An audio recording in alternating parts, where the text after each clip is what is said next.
When I was 18, 4 years ago now, I was living in San Antonio, Texas, and in my senior year of high school. It was right when COVID began spreading and things were shutting down, including our school. While everyone was supposed to stay home in quarantine, my friends and I were actually going out more than before. With most places closed, there wasn't much to do, but I've always been into urban exploring and checking out haunted spots, so we started doing more of that. I'm usually not easily scared, and over time, I've had my share of strange encounters, like running into the homeless, being near cult gatherings, and even once having a gun pointed at me. But what happened on one of these outings was on a different level of strange and eerie. At that time, I just started talking to a girl from one of my high school classes, Clarissa. If she hadn't been with me that night to back up what happened, my friends might never have believed my story. Although we were just getting to know each other, I somehow convinced her to explore a wooded natural park in San Antonio at 3 a.m. The park, Op Schnabel, is scenic and pretty safe during the day, but it can be dangerous at night.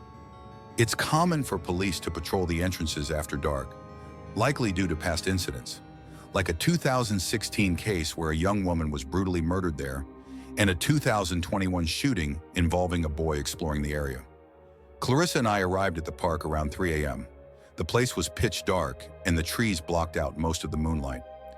I don't usually use a flashlight because it ruins your night vision and makes it easier for others to spot you.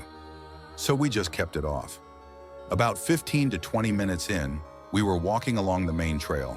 The night was creepier and quieter than usual, so I suggested taking a shortcut on a side trail that would bring us back to where I'd parked my truck. Clarissa agreed, and we turned onto the smaller trail. Not even 2 minutes in, out of nowhere, we heard the sound of a flute. We froze. Whoever was playing it had a steady rhythm, and it seemed like they were playing an actual tune. While it might have sounded nice in another setting, here it was nothing short of creepy. As someone who doesn't scare easily, I wasn't too shaken at first, but Clarissa started trembling and looked like she was on the verge of tears. When she began quietly praying for safety, it hit me just how bad this could be. The flute's location was impossible to pin down. It seemed to come from the main trail, maybe 30 to 50 yards away, but it kept getting louder and closer. Realizing how terrified Clarissa was, I tried to reassure her, telling her I wouldn't let anything happen to her and that we should head back. We started running down the off-road trail, and I think the flute stopped, though I was too focused on getting us out to notice.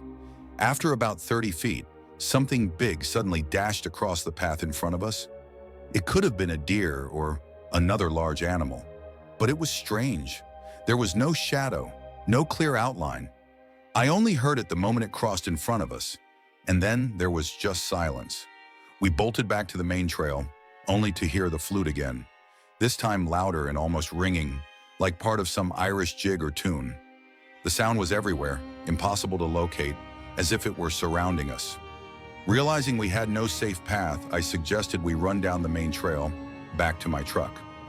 What was a 20-minute walk became a 7 to 8 minute jog as we sprinted. Along the way, we passed a porta potty that looked suspiciously placed in line with where we'd heard the sounds earlier, but thankfully we didn't see anyone nearby.